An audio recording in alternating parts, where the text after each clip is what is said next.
And hello and welcome to Hollywood Blockbusters. I am your humble host, Joe Hollywood. And once again, I am joined by Imaginos Pete Hey, hey. and Andrew Walker. Hey. His tape stopped. The dogs and burgers are hot on the grill. The watermelon's cold. And we are getting ready for 4th of July. As we sit here, it's actually July 3rd. Hot diggity. I got the day off tomorrow. What do you guys got planned for 4th of July? Just relaxing at home. Nice. A nice cold bottle of Coke, and I mean the Mexican Coke. Oh, with the real sugar. Yeah, with the real sugar. Yeah. Not the other stuff that I know you guys were. What do you think when I said Mexican Coke? No, not that one. Hey, I get mine from Colombia, so I don't know We about agreed not to talk about that. Carlos would not be happy. I'm trying to channel a line from Scarface right now. First, you get the money. Is that how it works? you cockroach. Then you get the women. Yeah, just a nice relaxing day. Maybe check out a few fireworks shows. Maybe a patriotic movie or two. That's going to happen. Yeah. And that is today's theme with 4th of July right on the horizon. We're going to talk about Hollywood's most patriotic movies. Nick, in your opinion, what constitutes a patriotic movie? My criteria is twisted and will not agree with everyone, but I say if you were released on 4th of July weekend, that counts. Okay. It could be a horror. Doesn't matter what the genre Doesn't is. matter the genre. If it opened 4th of July. Because some Hollywood suit thought that this would fit. The Because summer tent pole. yeah, it's like, oh, I have a Dracula movie on 4th of July? You didn't want to? Oh, I can't open it in October, November. We won't stand the competition. Oh, okay. Hey, 4th of July, Dracula, great. That's an interesting approach there. And then, of course, if it has anything to do with the 1776, the Revolutionary War, or war movies, or even if the story involves, I have a couple of movies in there, or if the plot of the movie happens around the 4th of July weekend. Mm-hmm. So, like, there we go. I give myself a wide berth on that. Andrew, what about you? Do you have more stringent requirements for a patriotic film? I would say it has to have guns or lasers. You narrowed that field down so well. It has to do with being pro-military, pro-jingoistic. I disagree with Nick that it can be any genre as long as it's released around the 4th. But no, like movies, of course, like Independence Day, which Yes. it's right there in the title. Yeah, And, exactly. I mean, yeah. that sort of checks all the boxes, doesn't it? I Yeah. seem to recall it was released 4th of July weekend. 96. And it is a new twist on patriotism and American idealism. And so I kind of agree with both of you. I think a patriotic movie may embody the American values of summertime fun, that revolve around the holiday, but also the flag waving, American patriotism and that sort of thing. But you have to be careful here. You mentioned war movies, Nick. You have to be careful with some of these movies that on the surface might look like a patriotic movie, but in reality, when you break it down, they're sort of condemning American idealism and war and Sure. stuff like that. Now, if I saw Born on the 4th of July, it was a long time ago, and I think I just saw it once. But I seem to recall, despite the title, that it's not exactly pro-war and all that. And there are other movies like that. On a lot of patriotic movie lists that I saw, like Saving Private Ryan is on there. Now, when you're sitting in the theater watching Saving Private Ryan, are you feeling patriotic, or are you thinking, this is brutal? Like they're trying to save one guy and their whole platoon is getting killed one by one. Right. So is that the definition of patriotism?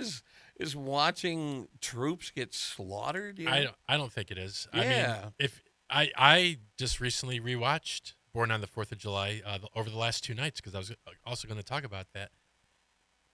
Can you sum it up for me? Kind of sum Yeah. up Born on the 4th of July, because like I said, it's been a long, long time. Yep. So a young Tom Cruise is from a suburban Long Island city called Massapequa, New York. and he volunteers to be in the Marines. He doesn't get drafted. He volunteers, and I think it's 68 or 69. Yeah, for Vietnam, yeah. Yep. He's just there for, I think, a couple months, and some confusion happens when they're trying to scope out a small Vietnamese village.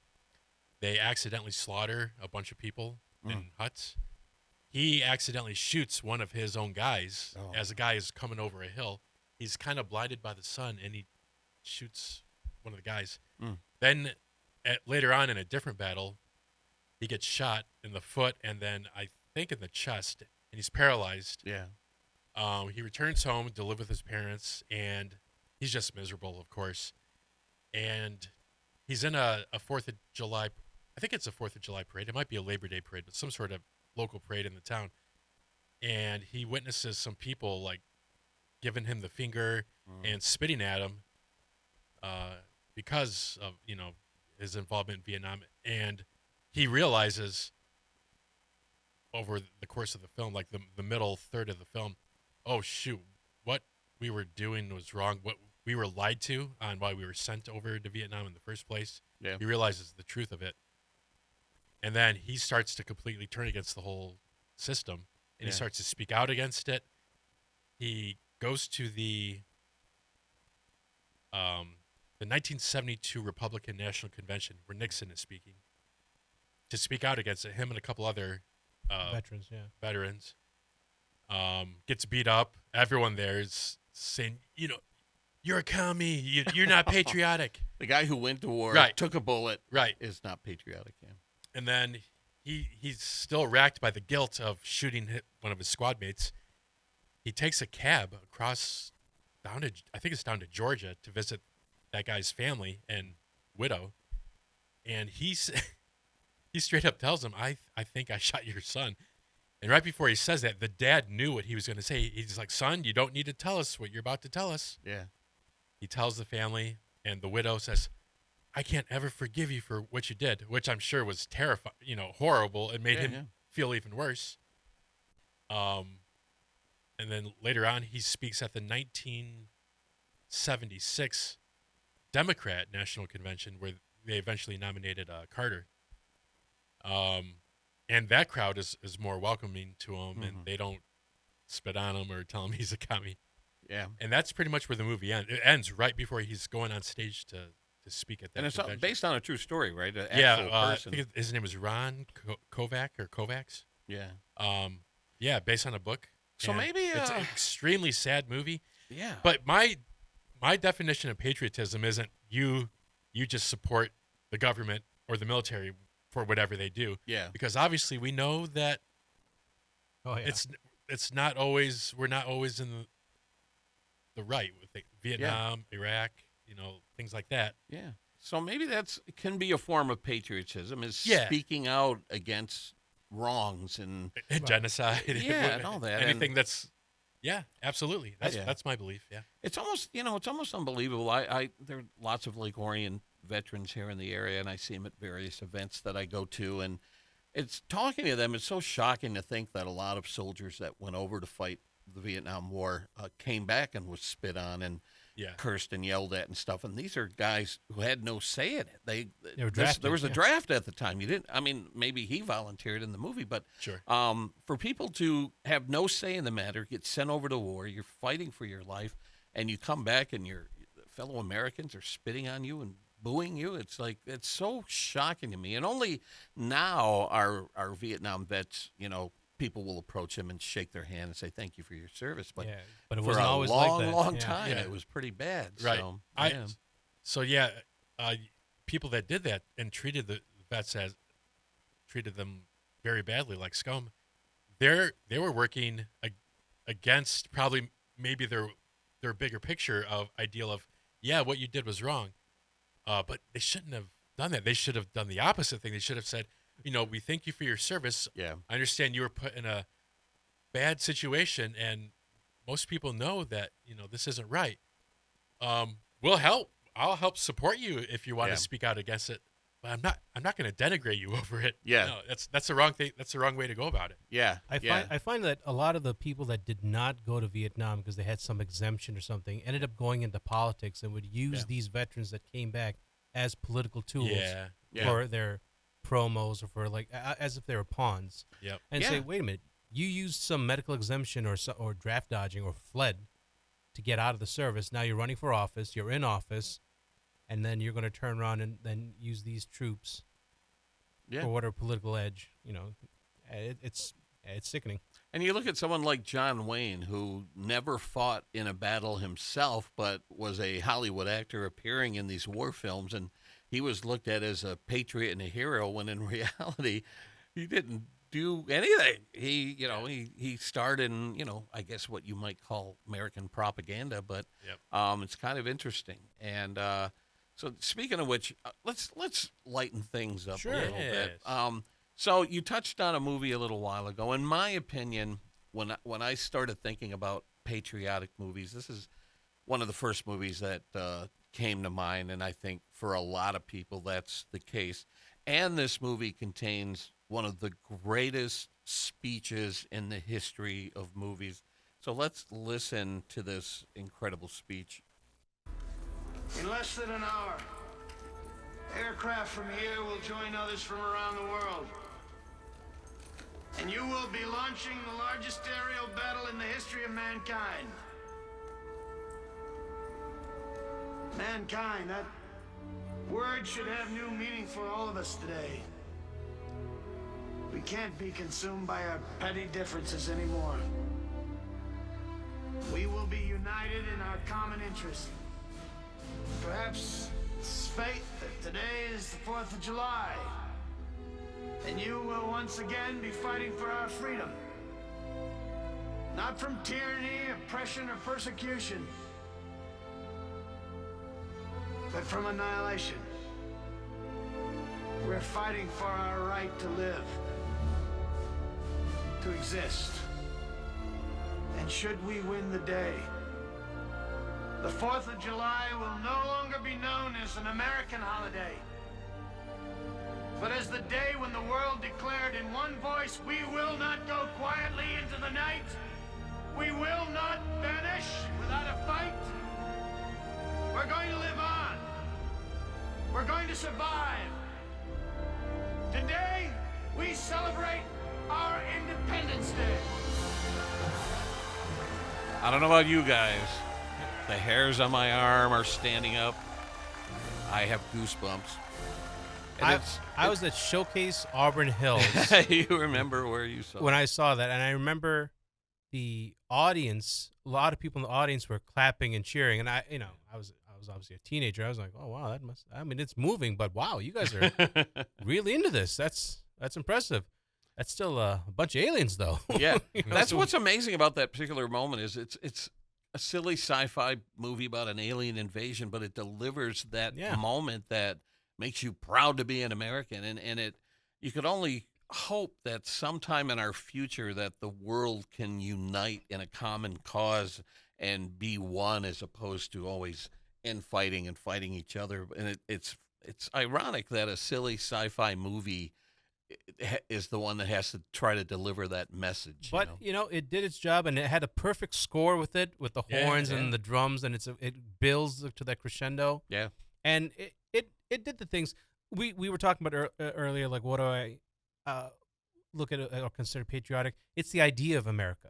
That's we all know. You can look into the history of what actually goes into 4th of July and all of that, but it's the idea of America that is what endures. And I think even in that movie, in Independence Day, they talk about it when they say, sounds like the Americans have a plan.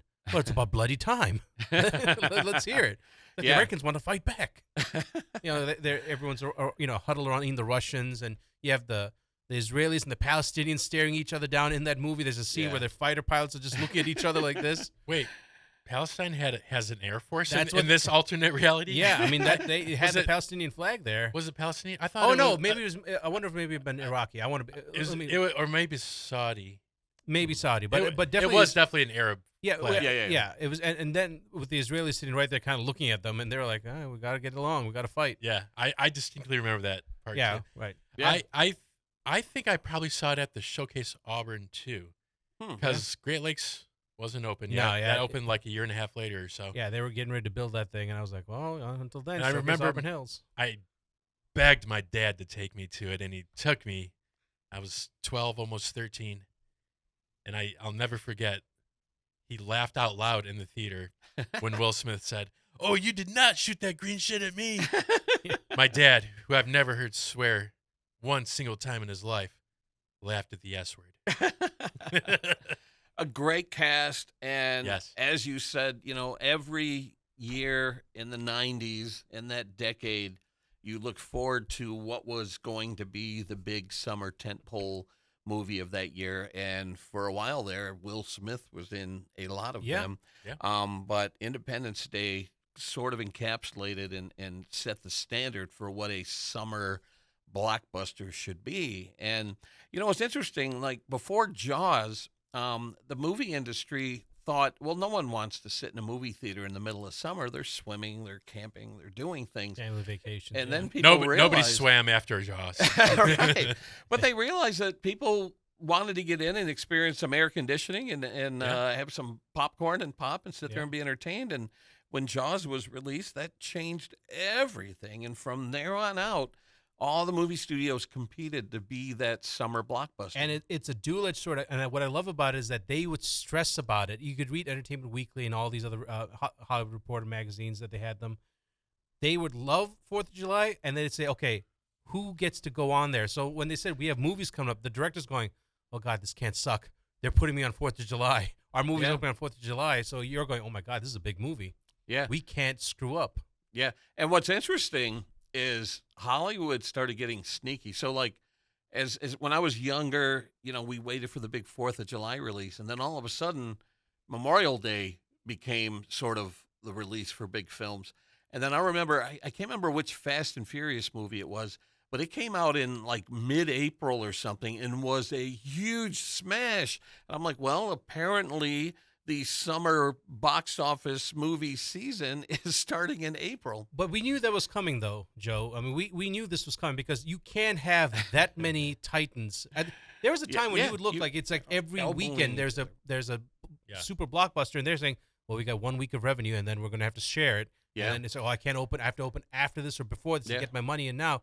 They're making all these calculations, and somebody finally said, well, we have all these other weeks. Why do we have to stop from first week of May Exactly. to Labor Day weekend? What if I go, which is 1 week in advance? Yeah. So you're talking about And late it worked. April. Yeah. And then someone said, well, you know what? I'll see your April, and I'll say March. no, go to hell. February. Yeah. And that's, you mentioned that's when the opening weekend became so important. Now all of a sudden every movie that came out tried to set the record for the opening weekend. And I remember for a while there, it was the original Spider-Man with Tobey Maguire. It set the record at 118 million or something like that, which seems quaint by today's standards. And then I think we talked about this. Do you know what the current record holder is for opening weekend? No, we did talk about it. I don't. It's one of the classic ones back in the day, was it? No, it's Avengers Endgame. Oh, yeah. Which that's right. It took- grossed almost $500 million opening weekend. And I don't know, I'm not sure if that's just domestically or globally, but that's the current record holder for opening weekend. And to be honest, I can't foresee a movie that's on the release schedule that will come anywhere near touching those kind of numbers. But we talked about I think there's an asterisk next to it, just like Barry Bonds' home run record, because this were they was juicing? Well, kind of. We did, and Joe and you were one of the people that called it on this, because it's not just straight ticket sales. That's, 3D sale, 3D. Yeah. I see it in 3D, and so that ticket's not $17. And like, why is this movie in 3D? Yeah. And but the movies when Independence Day came out, that was, here's your $5 ticket. Do you want to watch the movie or not? Yeah. Is it an HD? Kid, don't play with me. You want to go see this movie or not? You got me curious now, because there's a difference between box office numbers and ticket sales. Yeah. And I want to say Gone with the Wind is still the record holder for ticket sales. When you do the adjustment. When you don't factor in inflation and all that stuff, just sheer number of tickets sold. I think that's Gone with the Wind. But But yeah, so like you said, every weekend over the last couple of decades, a new blockbuster would come in and elbow its way in there and try to set that opening weekend. Because when I was younger, a movie like Jaws or Indiana Jones could be in a theater for an entire year. Yep. And eventually it'd go over to the dollar shows and continue to show at the dollar shows. And then, like in the 90s and stuff, man, you had a very narrow window to rake in the cash. I think you guys can comment on this. My personal opinion is, that's why I hope you guys can fill me in on this. Was Titanic ever sold out? For me, Titanic looked like it came out and then it just had longevity. People would just go see it over and over, but it wouldn't be filled theaters. It would be, and it lasted for. It was one of those few movie theaters movies that I went. It's still running in theaters. Like 6 months later. Yeah, 6 months. I'm like, wow, when is it? Not even in the dollar theaters. It was in actual theaters. Yeah. Wow. For the longest time, because usually, Joe, you're right. Hey, we got 1 month, and then we're in the dollar theater, or if not on the DVD or VHS. Yeah. It did have legs, but I'll always say this about box office successes is a big part of the reason for the success of a lot of movies are teenage girls. Because if they love something like the movie Titanic with Leo in the lead, they'll go see that movie 4, 5, 6, 7 times. And when you have people seeing movies that many times, that's going to pad And if those you're in high numbers. school and college and you're dating, you're going to go. Yeah. Yeah. Or you're not. I personally saw Titanic 4 times in the theater. Whoa. I saw Forrest Gump 4 times in the theater. Back in the day, if I liked a movie, I'd see it in the theater multiple times because I would want to take friends and family and go, you got to see this movie. So, yeah. The Titanic craze that went beyond Star Wars. Yeah. Because I have, I've seen Star Wars multiple times, Lord of the Rings, so I'm not going to condemn people for seeing it multiple times. But when they would go and see it, they would say, as long as when I'm watching it, they're still alive. And Jack's still alive. When, okay. So, yeah, let's get back to Independence Day, released in 1996. One of those Roland Emmerich movies. We talked about him recently on this podcast. Disaster everywhere. Yeah. And he's going to come up again in this podcast. King of that. And I would imagine this is the feather in his cap. Like I said, great cast. Will Smith, Bill Pullman is the president, Jeff Goldblum, Randy Quaid, who I met last year, and I had to say to him, everything you're in, you make better. And this is a perfect example. I loved his character in Independence Day, who sacrifices himself to save humanity. Come on. Imagine being handed that script, and you go, now, who am I playing? And they're like, forget all that. Look at the last page of the script. He's like, oh, I saved the world. That's pretty cool. So, yeah, he was great in that. And I don't know if a lot of people are aware of this. Independence Day is an Oscar winner.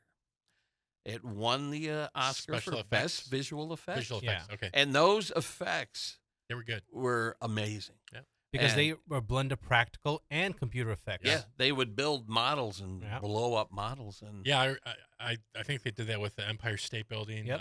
White House probably. Yeah. That scene where you see the fire going through the city streets blocks. of New York, Yeah.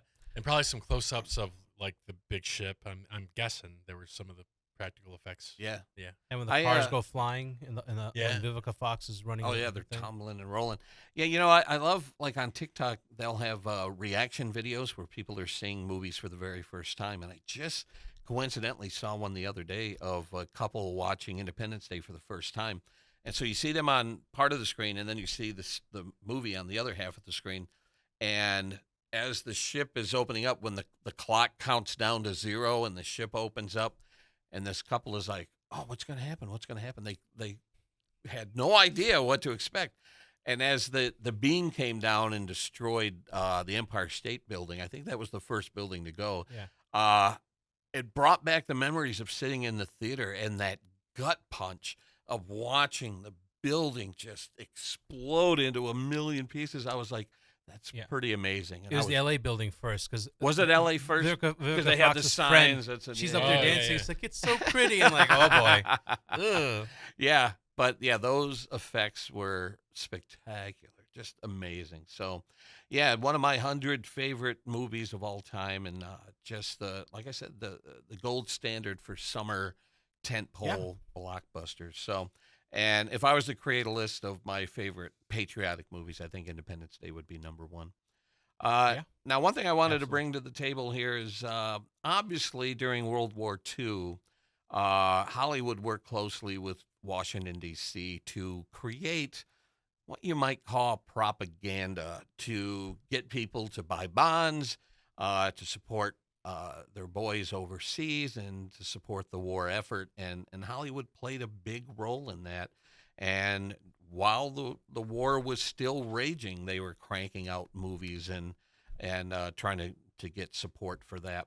One movie that was just so gut wrenching because, like I said, it's not necessarily patriotic in the sense that I'll go kick some Nazi ass.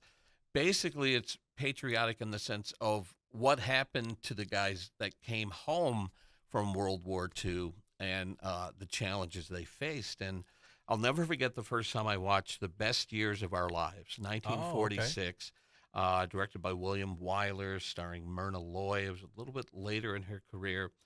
Dana Andrews, and Harold Russell, who lost both of his hands when he was training paratroopers, and he was holding TNT in his bare hands, and it blew up, and he lost both hands, and they were replaced with hooks, and he had done a training film where I think William Wyler saw the training film and said, "I want you in this film," and so he depicted a veteran coming home from World War II having lost both hands.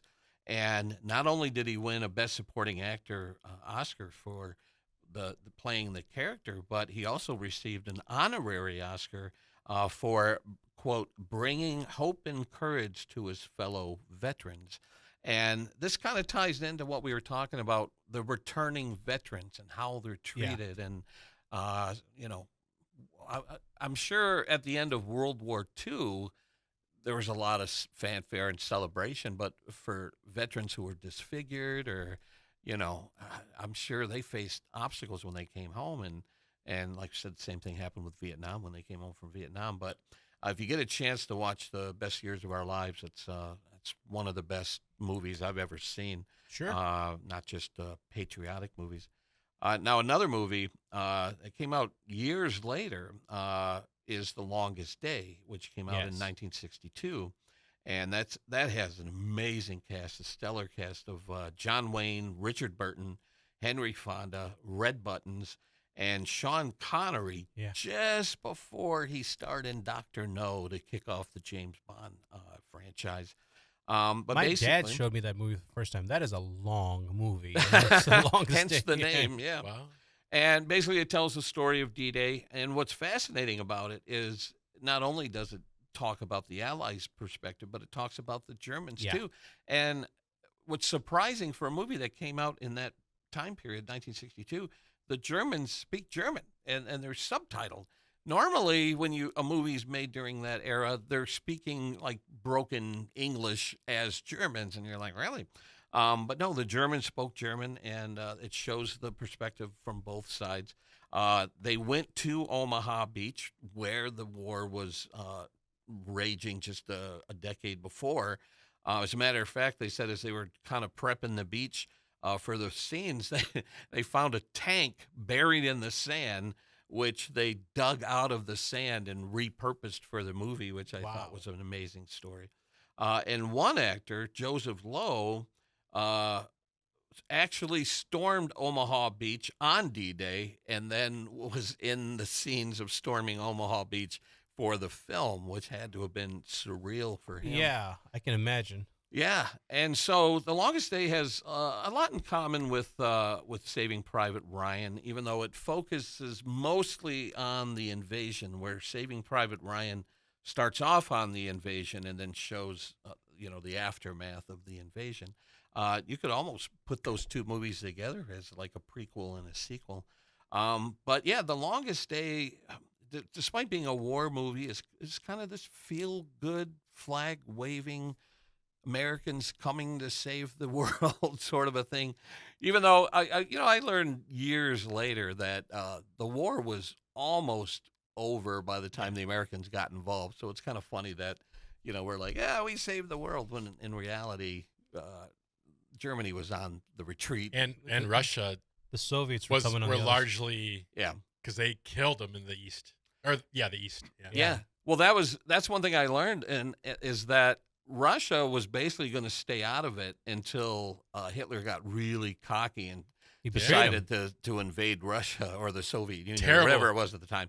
And One of the that all-time worst mistakes of all time. huge blunder to try to pop Russia in the chin, and they're like, "Oh No, no, no. no, you didn't." I mean, they got really close. That was the whole thing. Had they taken Stalingrad or made it the oil fields in Baku and then they got really close to Moscow, but then all of a sudden it's like in that movie 300, they pushed the Spartans back and they stopped. I'm like, you should have gone. Wait, all the way. Germans went all the way down to Azerbaijan? They were really close to the Middle Eastern field. That's Wow. why at I guess I Stalingrad. didn't know that. Yeah, that's why the siege of Stalingrad was huge. Had they taken Stalingrad, they would have controlled and been able to go sweep down and take the oil. And they were going after, and really they should have ignored Stalingrad, but they did it because it was named Stalingrad. There was a name. Strategically, they could have ignored it and gone straight to the Middle East and tried and taken the oil fields. Yeah. Which is what all the Germans like. Let's do this. Let's Sure, get that sure. oil. Yeah. And they're like, no, it says Stalin. I want him to be humiliated. And like, oh boy. Bad mistake. Yeah. Yeah.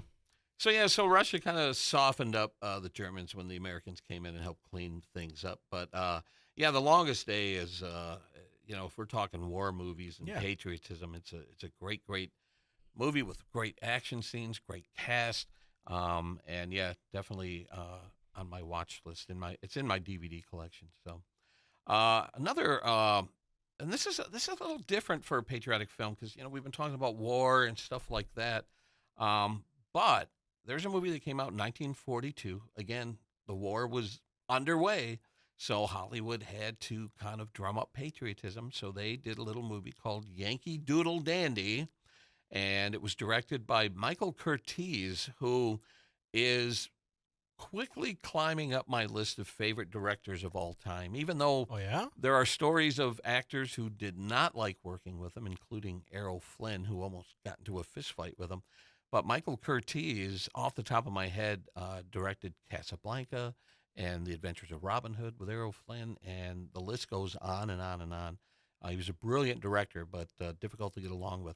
But this particular movie starred James Cagney as George M. Cohan, who was a Broadway composer, singer, dancer, who basically was a god on Broadway. And interestingly, his co-star and love interest in this film is Joan Leslie, who was a Detroiter.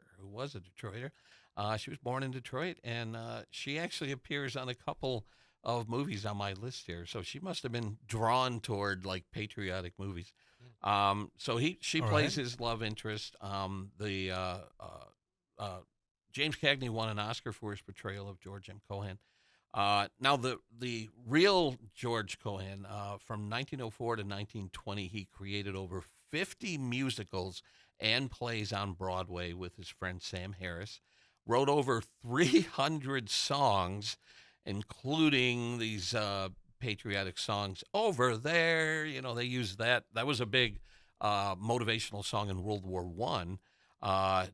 Of course, the title song, Yankee Doodle Boy, You're a Grand Old Flag. He wrote all of these patriotic songs in addition to Give My Regards to Broadway. So he just churned these songs out like a computer, like AI.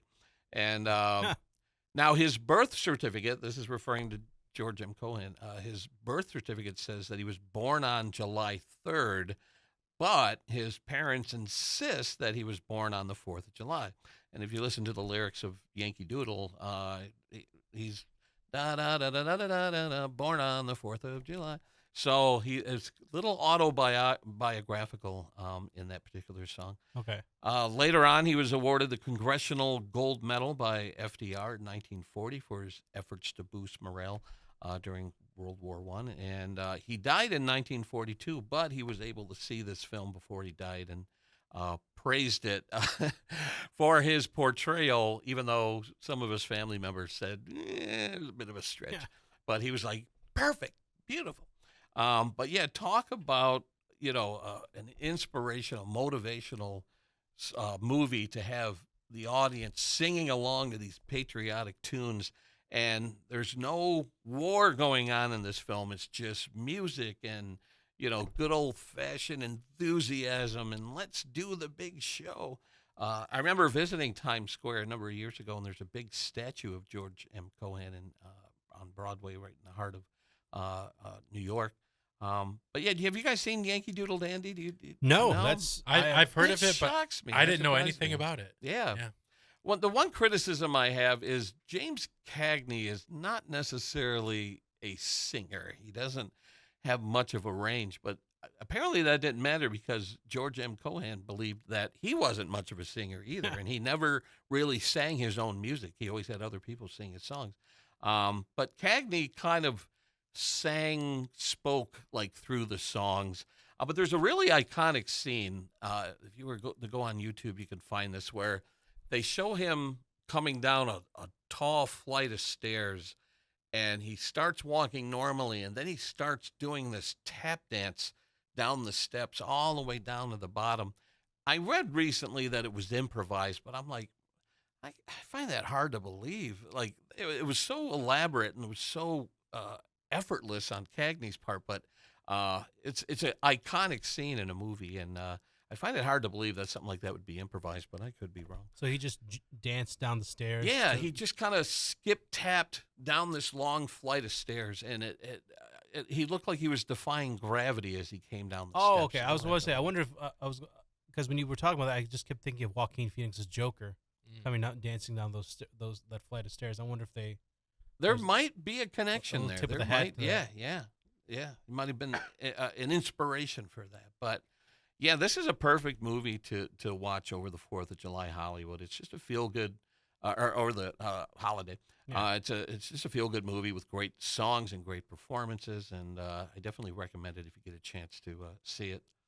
One more classic movie that I want to talk about, and this is just me personally. It's one of my all-time favorites. I don't think a lot of people have seen this or even heard it.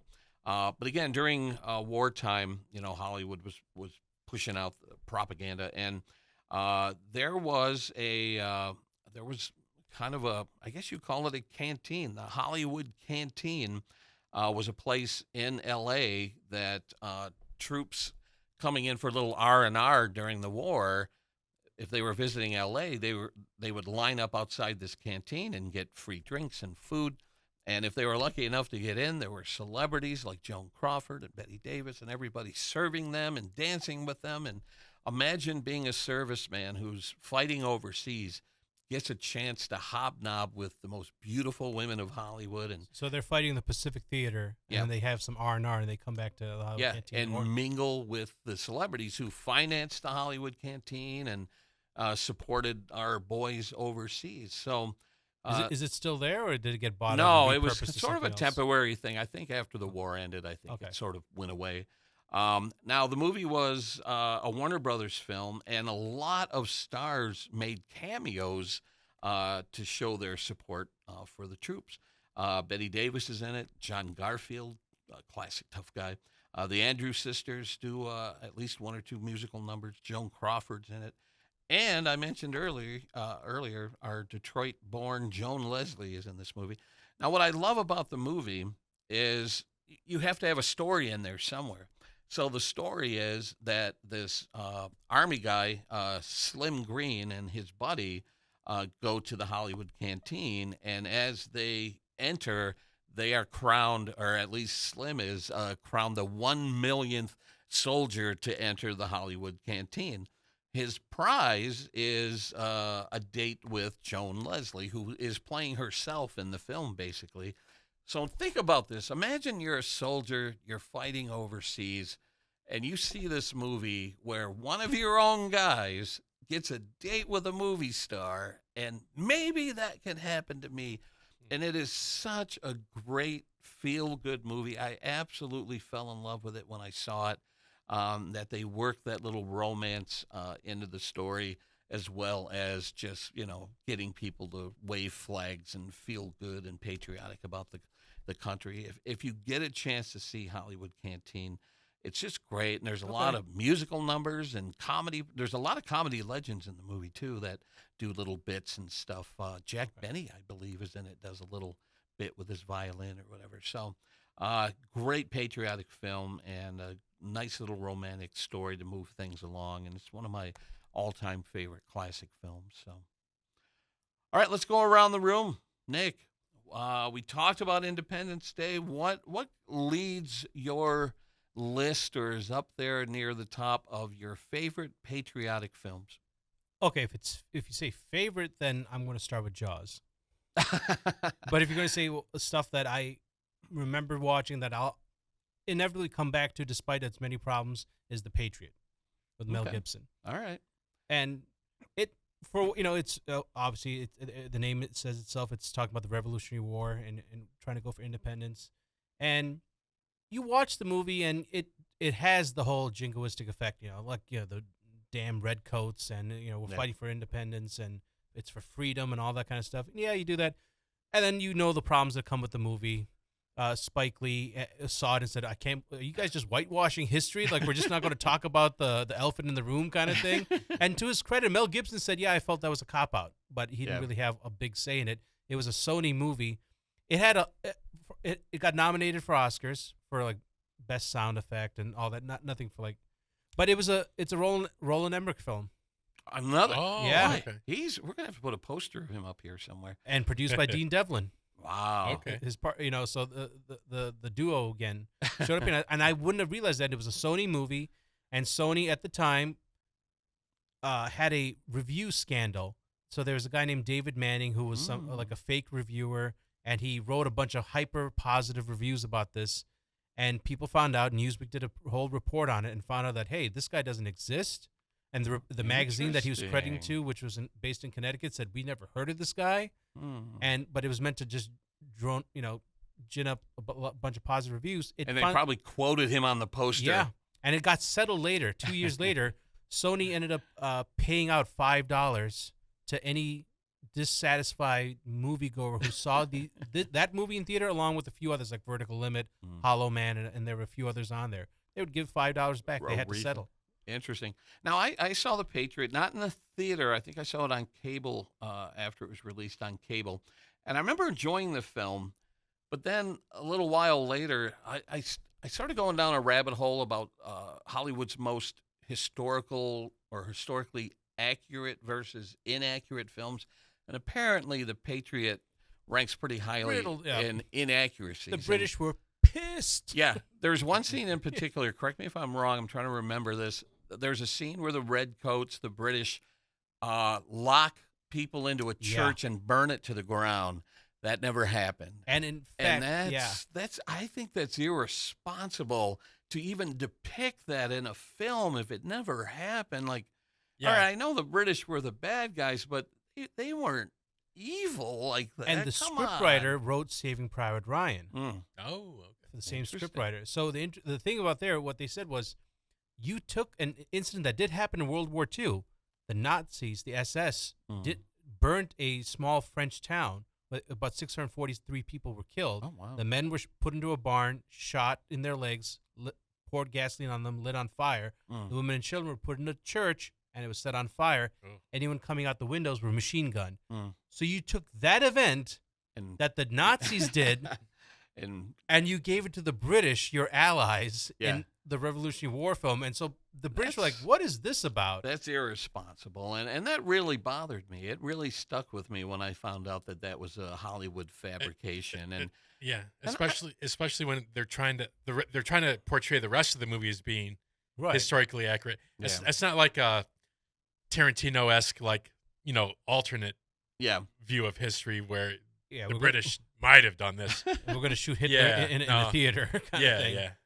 Yeah, I remember, speaking of which, I remember when I saw Inglourious Bastards, when it got to the big scene toward the end, I'm like, I'm going to have to Google this. This isn't how Hitler died. I was completely confused, and then I'm like, oh, okay, I guess that's kind of his thing now. Quentin wants to have a little bit of fun. No, but I mean, The Patriot, in the broad strokes, you think, okay, it's about the Revolutionary War. This is really, getting independence for. And then, like you said, you then take in all the other factors. So is it my favorite movie? No, but I always end up watching it. I can't, because the performances were great. You can say what you want about the plot and the historical accuracy. Mel Gibson, for all his flaws, acted the hell out of that role. Yeah, yeah. And the evil British Colonel Tavington, who was based off a real British colonel, who their conflicting reports. Did they commit a massacre? Did they not? British are saying he never did a massacre, and the Americans saying, yeah, I kind of did. But they're saying there might have been like a Venn diagram. There was a little bit of overlap of both truths. Yeah. But both took it out of proportion, and the Americans would use it as propaganda to, hey, see what the Redcoats did to us? You rallied the troops kind of thing. And then in history says, yeah, he didn't really do that kind of stuff. Refresh my memory, is one of the things that Spike Lee was angry about is when I went to Boston a number of years ago and I stood on the spot where the Boston Massacre happened, and I believe the one of the key figures was Crispus Attucks, I think was his name. I hope I'm getting this right. And he was an African American who was the first person killed when the Redcoats opened fire. And I'm trying to recall if the Patriot depicts that moment. Do you recall? No, they didn't really bring that up. What Spike Lee was talking about was like slavery. He was basically saying you guys kind of whitewashed all as if like, oh, yeah, we're not really going to talk about it. And that's where even Mel Gibson said, yeah, we kind of tiptoed. The main character owned slaves. Yeah, yeah. And you kind of just portrayed it as like, oh, I'm just this patriot guy. And it's like, no, man, you had that. You know, just don't skip around that kind of stuff. But again, that's Hollywood. When they want to do that, when they want to have it's the Patriot. We can't. Yeah. It's hard to cast your main hero as I'm going to kill the Redcoats. Oh, by the way, get to work. And it's like, oh, okay, this feels kind of awkward. I would think any movie that tries to tell the story of the American Revolution, if they ignore those first shots that were fired, they're doing a disservice to Americans by not accurately depicting who was involved, that African Americans were involved in the revolution. So and the movie left out the loyalists because they never wanted to show it. Now how like we can't show everything. I'm like but where the movie was set, there were loyalists. Georgia and South Carolina. You know, people who did not want to fight against the crown, and you just said, oh, they wanted to maintain the status quo at the time, and they're not there. So that's when you talk about the historical inaccuracies. But despite all these flaws, if it's on there, I'll still kind of switch it like, oh, it's Heath Ledger, there he is, and So, but if you're like I said, my favorite movie, Jaws. Yeah, let's talk about Jaws. You brought up Jaws, 4th of July holiday. We can't close the beaches. It's 4th of July. The movie came out on June 20th, and there's perfect. There's the mayor, the slimy, inky mayor saying, hey, I don't care what you boys do, but those beaches will be open on the 4th of July. And then poor Brody, Chief Brody, takes the smack across the face for not closing the beaches, and the mayor's like, sorry about that. Well, he'd already been smacked by then. Yeah, that's what I'm saying. The mayor kind of apologized to Chief Brody when she's wrong. When she's wrong, Martin. She smacked him, and he's like, yeah, my bad. But yeah, that's politics. And then keeping the beaches open. Brody spent his 4th of July on the water, hunting a monstrous shark. Yeah, but and like you said, you know, Jaws is the movie that basically started the realization that Americans wanted to go to the movie theaters in the summer to enjoy some escapism, and when as a lot of people know, Jaws had a lot of production problems. Steven Spielberg thought his career was over. He has nightmares about it, apparently. Yeah. And when the movie came out, there were lines along the block, around the corner, Hollywood Blockbuster, and it changed everything. Jaws changed everything. It's credited with being the first blockbuster, modern blockbuster at the time. So. It is. And I distinctly remember, and I'm sure I've mentioned this on the podcast before, I have these vivid memories of sitting in a theater watching a movie. And for me, one of my earliest memories, I was probably about 10 years old, not quite 11 yet. I saw, it'd be earlier than that. No, it came out 1 year later. So yeah, I was about 11 or 12. And I remember sitting in the theater. There was a theater in Hamtramck where I grew up called the Martha Washington. It was one of those classic one giant screen auditoriums, no incline. It's just everyone sat flat. And I remember sitting there, popcorn on my lap, and vivid memories of the audience reacting to what was on the film, and distinctly remember my popcorn as well as other people around me, popcorn literally flying in the air during some moments I don't want to spoil if you haven't seen it yet. But you mentioned those reaction shows, those videos that you see on TikTok and YouTube. Yeah. there are people now that do Jaws Yeah. reaction stuff, and the stuff, and they say I was fortunate enough to not read any reviews on it. I don't know any. I know this movie's been out for almost 50 years. I'm gonna watch it, and they watch it, and apparently they have the same reactions Yeah. that a lot of the people had in Oh, I'm sure 1975. it still holds up today. And, I remember reading that Steven Spielberg had some regrets of adding a certain scene about a sunken boat because during the earlier screenings of Jaws, the scariest moment up to that point was when Chief Brody is chumming the water and then the shark comes out and the audience jumps. And he delivers the classic line, "You got to get a bigger boat." I'll talk about that. Spielberg said, I think we need a jump scare earlier than that. So they did a reshoot where they used someone's pool, like His their editor's backyard pool. or something. Yeah. And they shot this scene that they placed earlier in the movie. And Spielberg regretted it because even though it still delivered a huge jump scare, it diminished the moment that came later. Oh, he said that? Yeah, like he when he saw reactions after they added that scene, that people didn't react the same way for the later scene when the shark came out of the water, and he's like, "Oh, Well, that's on Steven, because he was like, I bet I can get one more scream out of it. Goes and gets milk and pours it into his editor's pool. It's like, we can do it. And he got Dreyfus over. It's like, let's film it. Yeah.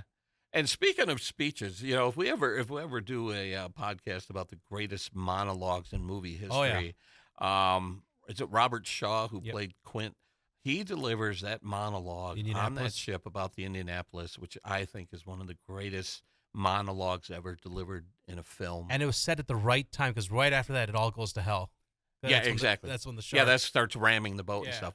But a story that I read about that was that they shot the film one night and Shaw was drunk and Spielberg wasn't happy with his performance and Shaw was sort of humiliated and he was like, can you give me another chance at that? And Spielberg was like, all right. And they shot it again when he was sober, and it's one of the most iconic movie moments of all time. But just that accent, I don't know if it was an accent or maybe he had a little British accent, but he's like, those eyes, those black eyes that roll back like a doll's eyes, and it's like, oh my God. Until you hear the hollering and the screaming. And sometimes they go away and sometimes they wouldn't go away. And it's, At the end, he's like, I'll never put on a life vest again. yeah. And then he meets his fate later in the film. But no, Jaws is such a great pick for this 4th of July topic because it was just going to the movie theater in the middle of summer to watch Jaws. And like you said, a lot of people were afraid to go into the water after that. And it had such a huge impact on pop culture. Oh, yeah. Yeah. And Andrew was right. A lot of people are afraid to go into the water. I'll even share a personal story. When I saw it, I was scared to go swimming in the deep end of the pool.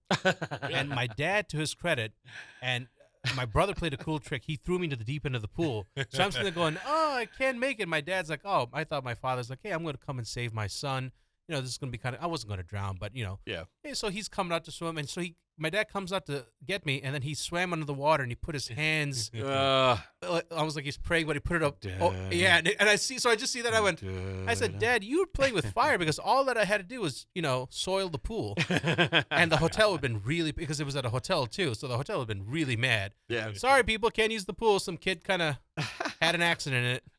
There's you just reminded me of another funny story about how when Steven Spielberg went in to check on John Williams and said, how's the score coming along? And he's like, let me play it for you.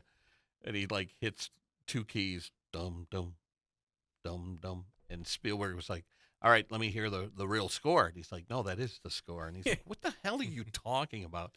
And everything about Jaws was that less was more. The score was very simple. You rarely saw the shark because it was malfunctioning. Bruce was malfunctioning. So all you saw, they placed the camera at water level so you can experience what it'd be like to see a fin in the water or whatever. And some of it was accidental. Some of it was deliberate. Spielberg's a brilliant filmmaker, and it just set the standard. And just everything came together for the better. Yeah. Was that one of their first collaborations in 1975 between Spielberg and Williams? It was pretty early on, but I'd imagine they might have done Duel, but I'm not sure. Because Because he did Duel, he did Sugarland Express. I'm not sure if Williams was involved in those. you come back, but- you see Spielberg coming in dressing down Williams. Like, is this really Ed John Williams? I can't believe it. You'll never be anything in this industry. My God, way to phone it in, John. But yeah, no, Jaws is such a great pick. That's such a fun summer flick. Next year is its 50th anniversary. I was going to ask you guys, what do you think would be a proper 50th anniversary thing that somebody in the Hollywood industry should do? I don't know if they would get Richard Dreyfuss in. He's kind of crazy lately, but No, I would say definitely Spielberg. I'd say re-release it if you want to. Yeah. If you want to yeah. clean it up, if there's without changing. Like, I'm not saying like put like walkie-talkies in and have Han Solo's head move. I'm not talking about like digital, edits like that. I'm just talking about like digital remastering. And if that would add anything Put it in to IMAX. Well, you know what might be fun? I saw someone post this on social media today because next year is Back to the Future's 40th anniversary. It'd be Jaws' 50th anniversary. And someone said, how cool would it be to release those movies in 3D? Ooh. How fun would Jaws be in 3D? And apparently the technology exists because they made Wizard of Oz in 3D and Jurassic Park in 3D. I remember seeing, this is probably 10 years ago or maybe 8 years ago, they re-released The Nightmare Before Christmas in 3D. Yeah. And my sister and I went and saw it. And it was good. Yeah. I'm hesitant because we've had Jaws 3 in 3D. Yeah, but And that's 3D technology I know. wasn't where it needed to be back then. That when I hear Jaws and the word 3D, it just like PTSD kicks in. It's like, oh no, don't do that. Like, because this is also when we were talking about inflated Hollywood box office numbers. They'd make a movie in 3D and like, why is this in 3D? Yeah. Like someone's finger comes right at you. I'm like, this was the 3D shot in the script. You got me thinking about Back to the Future 2 when I was just Marty's gonna sitting say up there that. and Yes. that Jaws holographic 19. Jaws comes out. Yeah. Was But so it, if was they it re- 19 or 27? I think it was- I couldn't remember. I think it was Jaws 19. I think so. Yeah. So yeah. if they release both movies in theater, that would be one thing. Like, Yeah. like, hey, let's go see Barbie and Oppenheimer. I'm like, well, Yeah. those are like tonally opposite, but yeah, Jaws to the Future. That would be Yeah. awesome. Man, you got me excited now. Hollywood, are you listening? Yeah. Give us that the would be Back a- to the Future Jaws double bill. Do something for those huge movies. and something. sell those tickets at 1975 and 1984 prices. Come on, we one should be day. running Hollywood, For guys. one day. Man. and if the theaters are listening, have the concessions on that same price that one day. Oh, yeah. Oh, What- the theaters would be losing money that day. I mean, but Come on. I wouldn't Well, if it you gets make Corn, it gets- corn kernels cost pennies. It gets pennies. butts in the seats, though. That's what's important. Yeah. But I was going to ask you guys. That's a future episode. I want to do Hollywood blockbuster accounting. There's no way, because I was talking to my dad about this. To go see a blockbuster, if we want to go to a movie on 4th of July, if we want to go see Despicable Me or Yeah. one of these movies, that's a $60 minimum for a family, mom, Yeah, parents and their kid. Yeah. $60 If you bucks. get concessions and everything. Yeah, if you get concessions and the ticket prices even with discounts in Michigan, $60. Yeah. Imagine what you could do that for stream. That's like 2 grocery bills. I mean, you start thinking in those lines. You shouldn't Yeah. for movies. So Now, what I do to cut costs a little bit is I try to see matinees whenever possible. right. The problem with seeing a matinee is you have to accept the fact that there are going to be children in the theater. You can't complain about kids in the theater if you're going to see a matinee, but that helps save a little bit of money. And if you go to a place like the Oxford 7, just north of here, their tickets are pretty reasonable, and their concessions are pretty reasonable, and their theaters are nice. So you can cut corners if you have to, but if you go to a place like the Imagine, yeah, you might be paying a little bit more, but you got the seat warmer, the recliner. Yeah. Coke is here, the popcorn is here. Ah, man, sometimes you got to say for certain movies, it's worth it. It's worth it. And also, they're crossing the line. I'm like, guys, don't make me too comfortable. I'm gonna, and you'll sleep. They I've even brought never- blankets. I've never slept during a movie. Well, ever. God ever. bless you, I because haven't either. but they're trying so hard. Heated seats, air conditioned seats. They'll recline. They'll bring you know. liquor if you ask for it. They'll bring you food. They'll give you a blanket in some cases. I'm like, what is happening here? I remember I had a buddy, this is back when I was 18, 19 years old, and a group of us would go see a movie, and 20 minutes into it, I'm getting into it, eating my popcorn. I look over at my buddy, sound asleep. I'm like, you just paid money for a ticket to take a nap for an hour. That's always The worst is bugged me. when they snore, because then everyone knows Right. it's your. It's oh, I don't know this guy. No, boo! I boo this person. I will go one step further. I've never fallen asleep during a movie at home. Oh wow. Never. I have many times. I have such a respect for movies. I've never That fallen is- asleep while watching a movie ever. That's almost Terminator-like. That's like a Dun dun dun dun. that's like machine level I got discipline. the grid in my Yeah, vision. Like everyone else has like the sleep factor. Joe's brain waves will never drop down below that. I get so engrossed in movies. I Even if it's movies you've seen 1,000 times over. and Oh you know, sure. Oh yeah. Wow. Now I will say I've stopped movies that I didn't like, but Okay. I've never fallen asleep during a movie. Wow. I don't know. There's a respect there, I guess. Andrew, you got any? What's at the top of your list as far as we patriotic movies? talked we to talked about Independence Day. Independence Day and what Fourth- else? Fourth of July. I unfortunately did watch the Independence Day sequel called Resurgence. Folks, Oh yeah. Never saw it. folks, You do didn't not waste your Oh, time. You didn't miss anything, Joe. Did you see it? Yeah, I saw it. So yeah, it came out exactly 20 years later. It came out in 2016. Yeah, it did. I had a feeling that Roland Emmerich and whoever else was involved on the creative side saw what Disney was doing with The Force Awakens, and they said, "Hey, yeah, let's also do a Kind of a reboot. beat for beat reboot / sequel." Yeah. But it just missed on every Yeah. single aspect. I think that's part of the Everything. reason why I didn't want to see it is I didn't want it to sour my memories of the original. you Yes, know? for fans out there that love the original, I'm there with you. Keep just that movie Yeah. in, in your mind. If you Yeah. have not seen the second one, don't, because Yes. then you will never have to worry about like what you won't suffer the way that Andrew and I have suffered, because I Yes. can't erase that. So I have you played the wonderful clip. I'll always have the president with that inspiring Yeah. speech, and then right at the end of it, there's the sequel, because he's in the sequel.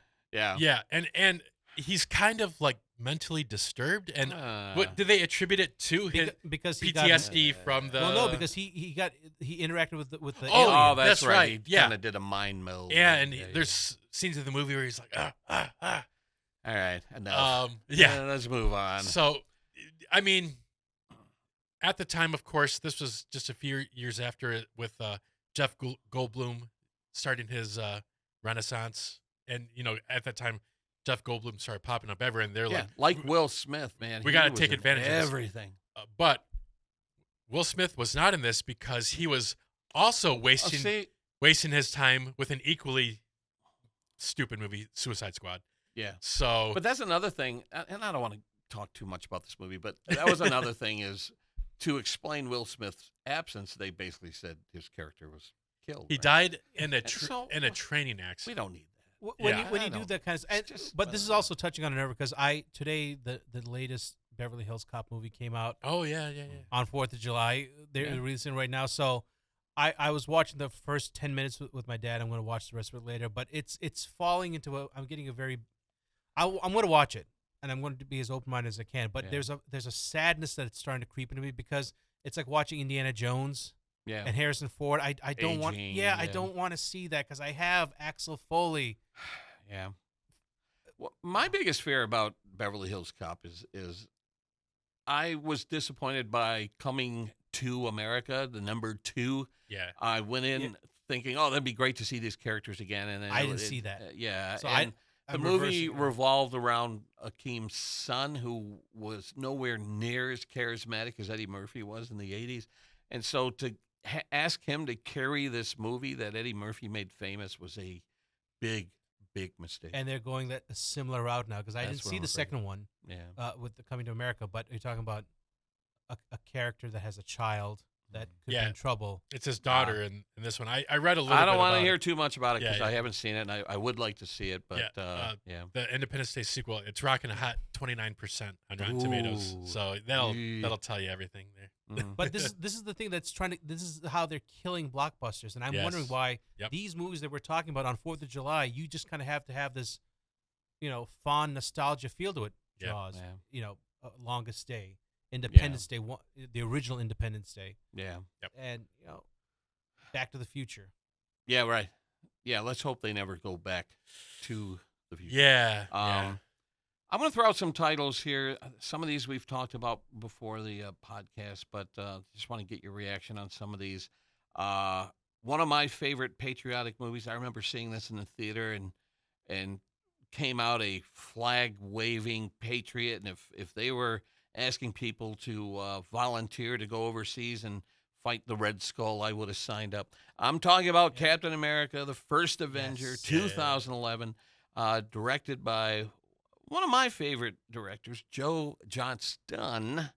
He's a knockoff Joe Johnston. That's right. Yeah. But he's done Got a some T in there. pretty great stuff. He did The Rocketeer, which was one of my favorite movies, Excellent. and there's a lot of similarities between Captain America and The Rocketeer. Yep. He did Honey, I Shrunk the Kids. Yes. And, lots of stuff. So he's one of my favorites. Again, great cast. Chris Evans, perfectly cast. Hugo Weaving is Red Skull, and the lovely Haley Atwell. This movie is a great standalone Marvel movie. Of course, it ends with a little bit of a cliffhanger to pull him into present day. But again, it takes this silly comic book fantasy movie to make you feel proud to be an American. And I was along for the entire ride. I just absolutely love this movie. And I don't know if there are a lot of people out there that would agree with me, but it's definitely top 5 for me as far as the Marvel universe. Right. Captain America is right up there, closely behind Iron Man, the Avengers, stuff like that. But it's right up there. I absolutely loved it when I saw it in theaters. What are your memories of Captain America, the First Avenger? I was hopeful because that was 2011. I remember it was Captain America, then Green Lantern was coming out, and Thor. So everyone's like, "Oh, is this the summer of the superheroes? What's going to happen?" And I saw Captain America, and I saw Chris Evans, and this is right at the time because he'd been Johnny Blaze. Yeah, so we're like, "Oh, we're just retreading what's going to happen."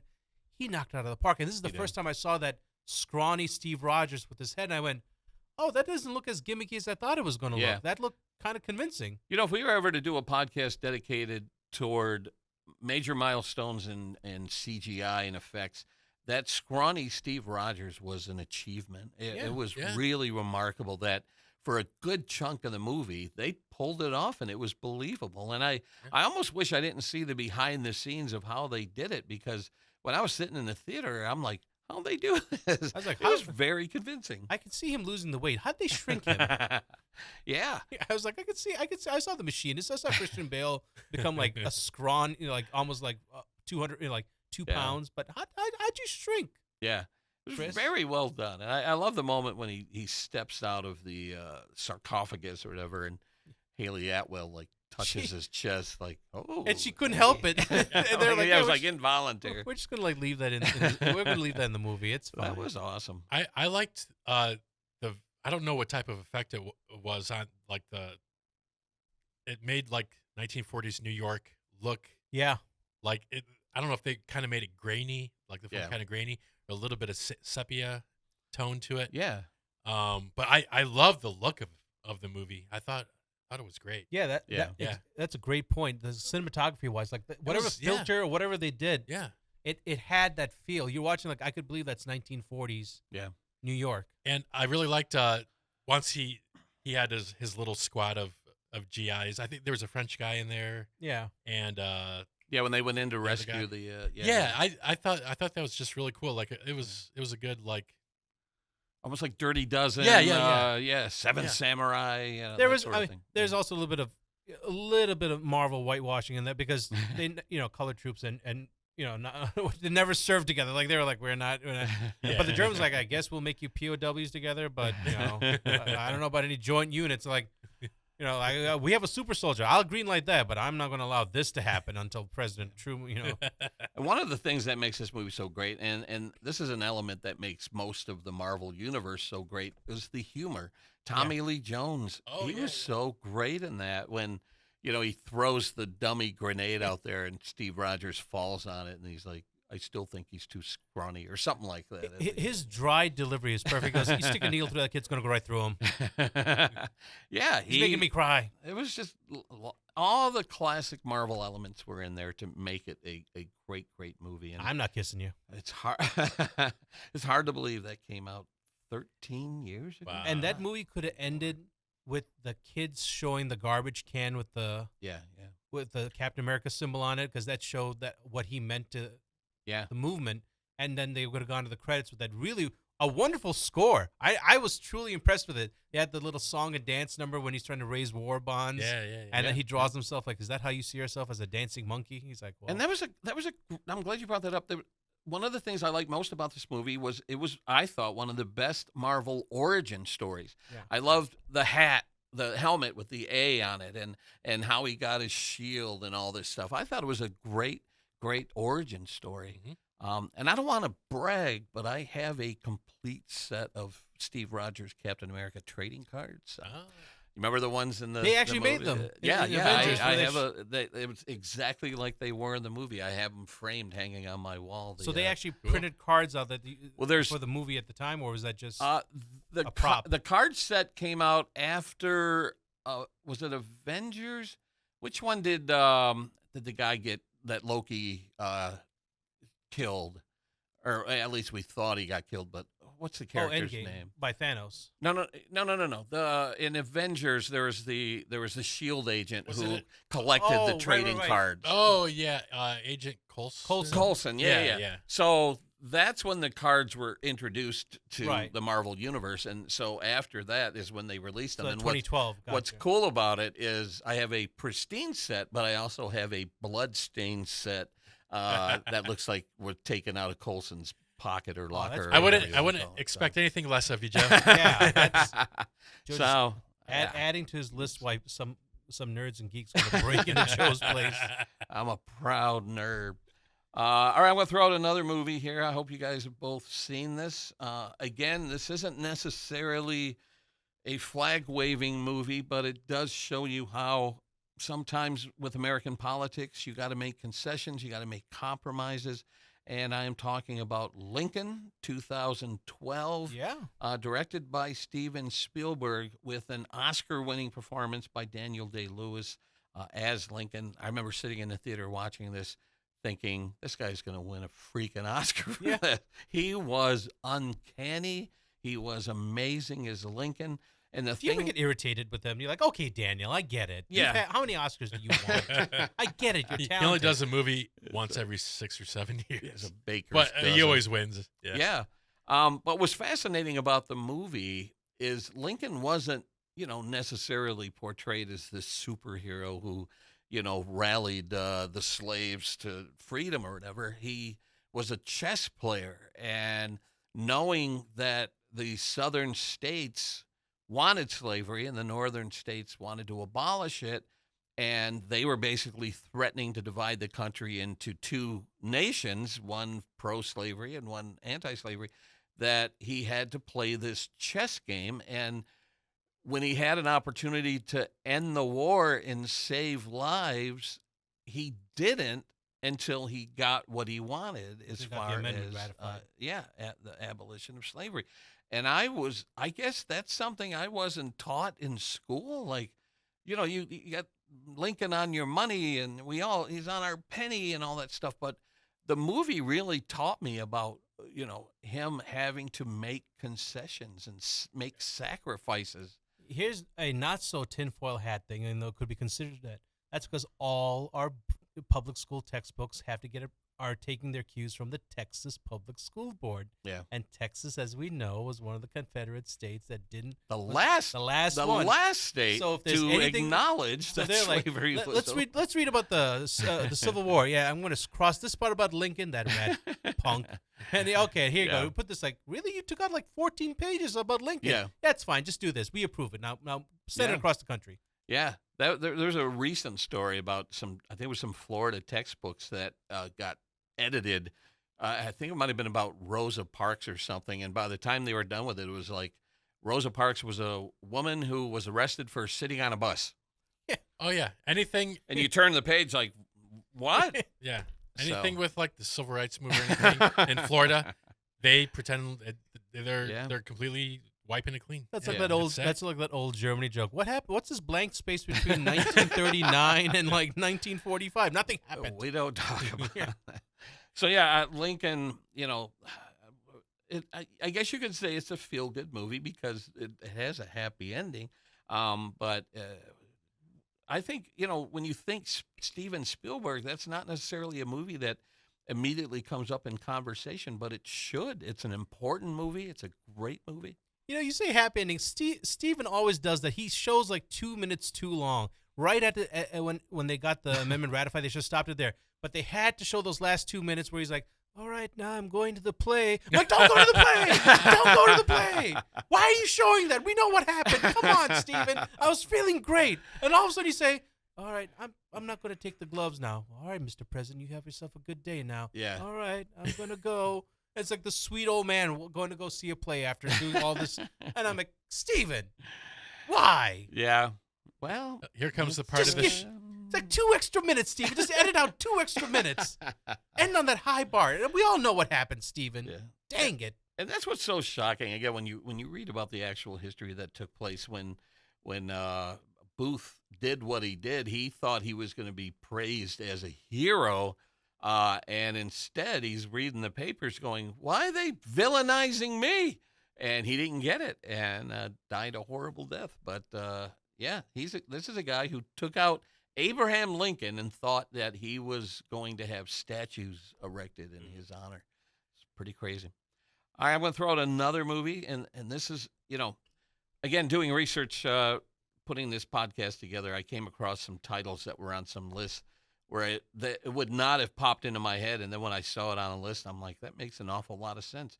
I am going to throw out Air Force One, 1997, Harrison Ford as quite possibly the greatest movie president in movie history. Hey, careful now. We just Come played on. a clip. I know. We just played a clip of a man who went up against aliens, Joe. I mean, If you put Bill Pullman in the squared circle against Harrison Ford in almost his prime, Harrison Ford's going to emerge victorious in that cage match. Oh yeah. Harrison Ford was just absolutely terrific in Air Force One, and I agree on that.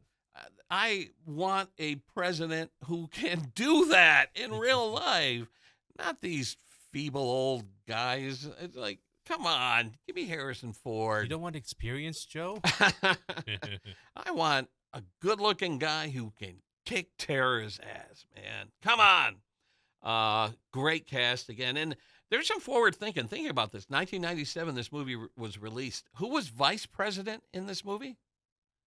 Glenn Close. Oh. So they had a female vice president in 1997 in Air Force One. That's some forward thinking. And I'm sure there were a lot of pundits who were like, oh, that movie's so woke. But they kind of called it. I think it's pretty awesome that they got that right such a long time ago. And, of course, the actor who can do no wrong as the villain, Gary Oldman, outstanding villain in Air Force One. And one of the great lines of all time, get off my plane. Oh, come on. Pulls the parachute cord. Although I will say, Gary Oldman, to his credit, is one of the few actors who I know who has just as many iconic villain roles as heroic. Yeah. And like Daniel Day-Lewis, if you take a screen grab of all his different movies and create a collage of all his characters, you could barely tell it's the same guy in all those roles. Yeah. He's always changing his appearance. He disappears into those roles easily. Yeah. Yep. I saw, what was it, The Fifth Element? Wasn't he the villain in The Fifth? Yep. He had that wild haircut, comb over sort of a thing. Fifth Element, and then one of the movies I adore, Leon the Professional. I don't know if I've seen that. Oh, if you get a chance to see that, it's a young Natalie. I think it's one of her first roles. Oh, yeah. Yeah. That was Jean Reno. Wasn't that also the same director who did Fifth Element? Yeah, I think so. Luc Besson. Okay. Luc Besson. Yeah. All right. No, it's good. I'll check it out. Because he plays a villain in that role in that movie too, and it's like, oh wow. Yep. Yeah. And then this Dracula. Right. Yeah. And of course, did you mention Commissioner Gordon? Did you say Commissioner Gordon? Yeah, he was in the Batman films as Commissioner Gordon. Excellent role. Yeah. Sirius Black. Oh, Harry Potter. another good one. Yeah, that was great. Yeah. What a underutilized. I don't want to. Remember, he played the handicapped bad guy in Hannibal with the prosthetics. Yeah, as a villain. Did you see Hannibal? No, I don't. I don't watch those movies. I don't even Oh. want to talk. He about gets those he gets movies. eaten by Yeah, I know. a wild boar. Let's change the subject. It's not very 4th of July. Yeah. All right, I'm gonna moving on. Another movie that I saw on somebody's patriotic list, and I'm like, absolutely, Rocky IV, 1985, written and directed by Sylvester Stallone. That was a 4th of July release? It wasn't necessarily a 4th of July release. I don't know when it was released, but here we have Rocky defending his colleague's death by taking on Ivan Drago of the Soviet Union. And here, Rocky in his red, white, and blue shorts, because I think didn't Stallone, or I'm sorry, Apollo gave Rocky his red, white, and blue shorts, I think in Rocky 3. Yeah. And so here's Rocky representing the United States during the Cold War, taking on Ivan Drago. I must break you. Come on. I was on my feet. You talk about a movie, especially with the training montage. That's iconic. And They all had a training. Yeah, but that one was special. That one with the music and the score that's going with it. Yeah. But you talk about a boxing match with the blows that were being landed. I said, if I saw a real boxing match with that, their brains are both mush. Oh, sure. Even though, from what I've heard in most of those Rocky movies, they bruised each other up pretty good. I'm surprised they hurt that each other. Stallone and Dolph Lundgren didn't have some serious head injuries, because Yeah. those punches, I went, ooh, was that the first take? Yeah. I think they left in some real hits on that one, Yeah. because those were some violent shots. Yeah. And a lot of the cast returned for that film. Stallone, Talia Shire, Burt Young, Carl Weathers all come back for the film. It just was a worthy entry in the Rocky franchise, and definitely the most patriotic of those films. So Yeah. yeah. All right, so that's another one. I thought that was a outside the box thinking. Here's a silly one I saw on the list, and again, when I saw this, I'm like, yeah, I can see that. Stripes, 1981. Really? Directed by Ivan Reitman, starring Bill Murray, Harold Ramis, Yeah. John Candy, an incredible cast. And I think obviously there's some obvious patriotic moments when they have to go in and rescue their colleagues across the border using the EM-50 tank. But really, what appeals to me about the movie is Bill Murray and Harold Ramis's disgust with leadership, with power, and how they just dismissed it. And I was like, I want to be those guys. I want to grow up to be those guys. But then when the time came where they had to rescue their colleagues, they man up, go in there with the tank, and rescue their colleagues and come back. And to me, it's a feel-good movie with a happy ending, and the music and da da da da. Yeah, I could add that to 4th of July. I'm gonna add that to my list. That's I didn't think about that. That's a good one. That's I like a that. fun movie. Great lines, great performances. Because you're talking about fun, because that's why I put National Treasure, because we were talking about this before the podcast. Yes. Oh yeah. Yeah, definitely. That's one of the criteria. So yeah, Stripes, absolutely. And so many great lines. That's a fact, Jack. And my sister's name is Frances, so every once in a while when she gets upset about something, I'll be like, "Lighten up, Frances." Wow, you're trolling your own sister. That's great, Joe. But yeah, so like I said, it's a movie that might not have immediately come to mind when we were compiling our list here, but as soon as I saw it, I'm like, I can see that. That's kind of a feel-good, patriotic American story. So I absolutely would add that on there, just based on that criteria alone. Because Yep. Now I got that urge to go see it now. The only other movie I have on my list we haven't touched on, I should have brought this up when I was talking about the classics.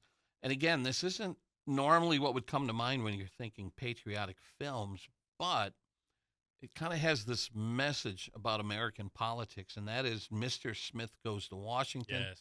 1939, directed by Frank Capra, starring Jimmy Stewart, Gene Arthur, Claude Rains.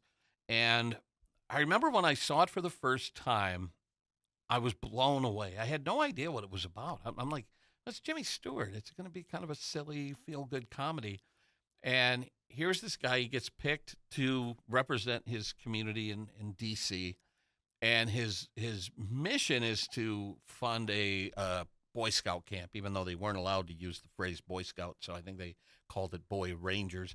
But he means well. He goes to D.C. He wants to change things, like I'm sure a lot of novice congressmen do when they go out to D.C. They think they're going to change the world, and he realizes very, very quickly that D.C. is not all that it seems. And that was probably the most shocking thing watching the movie is, wow, this stuff that we're witnessing today not only goes back to the time of Jimmy Stewart, but it goes back to the time of Washington and Adams and Jefferson and all that. In Lincoln, I need exactly. I need you to get the votes. Now, Congressman, I'm going to turn you into a postmaster. Yeah. So that's the shocking thing about Mr. Smith Goes to Washington is, not only is he faced with opposition, but then all of a sudden his former mentors who had went off to D.C. before him turn on him, and they try to get him involved in a scandal involving the Boy Scouts or whatever. And it's like, he's like, what did I do? And it was shocking. And then again, he delivers, incredible monologue at the Capitol, and so it has a feel-good, happy ending. But it's an insider's look at politics in D.C., and based on what I read, Congress people were not happy. It's almost like pulling the curtain aside and saying, "Here's what's going on," and they're like, "Don't tell people what's going on here." So that should be included, I think, on Patriotic. Joe, doesn't he collapse at the end of his monologue?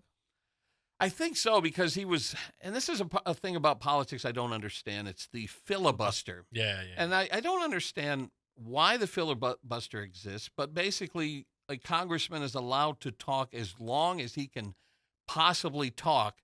And so they read from books and stuff. Oh, yeah. Read from the phone book and dictionary and Bible. Yeah. And so they did things to Jimmy Stewart's throat to make him sound raspy. I think at one point they were using mercury or something. So good old 1930s. And I'll never understand the purpose of the filibuster. And after seeing Mr. Smith Goes to Washington, I still don't quite understand why it exists, why someone's allowed to just babble on forever. And they kind of poke fun of it. I think it was in Community where Patton Oswalt is filibustering. And just to keep talking, he starts talking about Boba Fett emerging from the Sarlacc pit, which, if you watch The Mandalorian, depict almost exactly what Pat Oswalt's speech appears in The Mandalorian, which I think is hysterical. I don't understand what the filibuster is all about. And I hear people say all the time, we need to get rid of the filibuster. And I'm like, oh, okay. Yeah.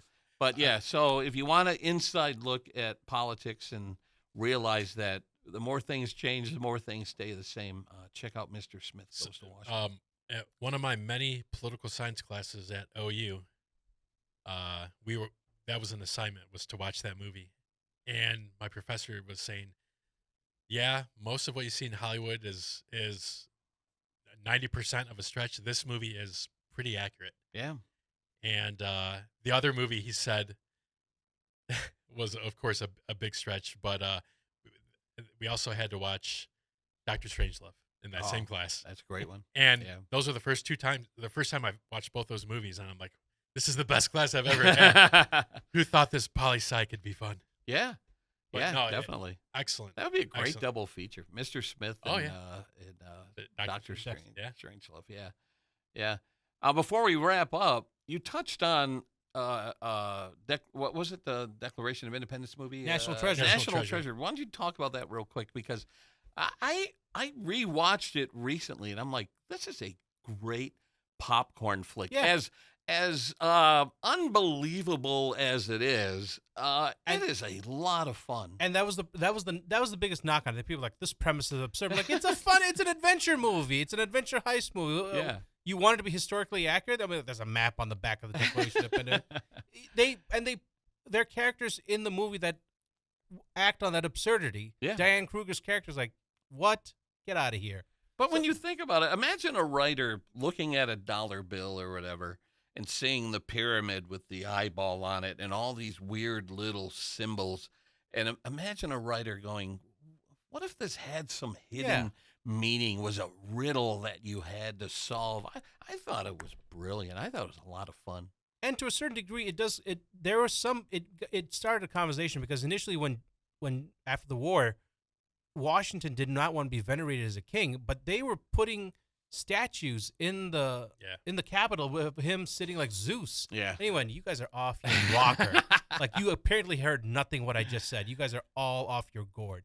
But again, national treasure. It's because it's about the Declaration of Independence, and there's a treasure map, and it involves the founding fathers. And say what you want, Nicolas Cage bring up little tidbits of information that hopefully you think are accurate. Whatever, it's a popcorn muncher. It's a fun movie you can watch on 4th of July. A nice cold Coke or pop, as we call it in the Midwest. Mexican Coke. Yeah, absolutely, absolutely.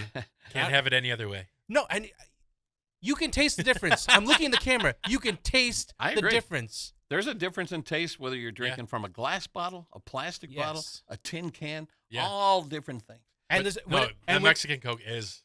And when you drink it from the bottle, I have Morgan Freeman's thing from Shawshank Redemption. We were the lords of all creation. Sitting back with a nice cold brewski.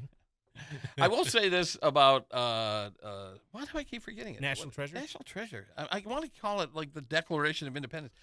If it serves any purpose, it's to inspire anyone who watches that film to say, okay, I need to Google this. I need to look it up. You learn really fascinating things about your country. It can send you down your own little fun rabbit hole. And I would say this, the second movie wasn't as fun as the first one, but it was still entertaining. Yeah. And the reason why I'm also a bigger fan of this is because I got to meet Bruce Greenwood at Motor City Con recently. Cool. And he's such a nice guy.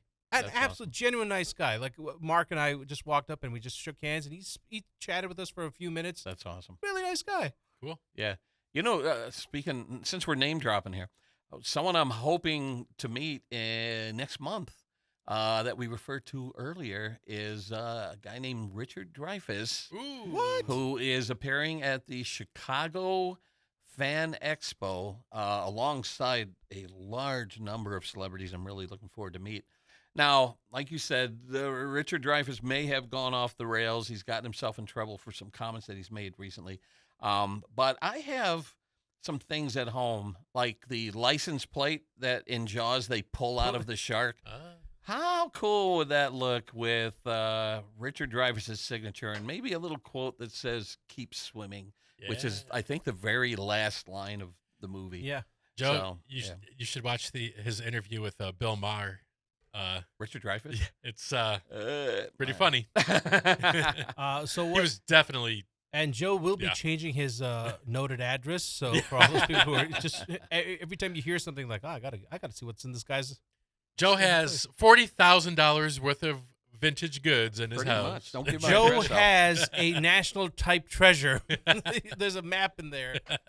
Speaking of Richard Dreyfuss, if you want to go back and listen to one of our previous podcasts, do you judge the art or the artist when they get themselves in trouble? So, yes. I have to say the art, because otherwise I'm going to lose a lot of movies.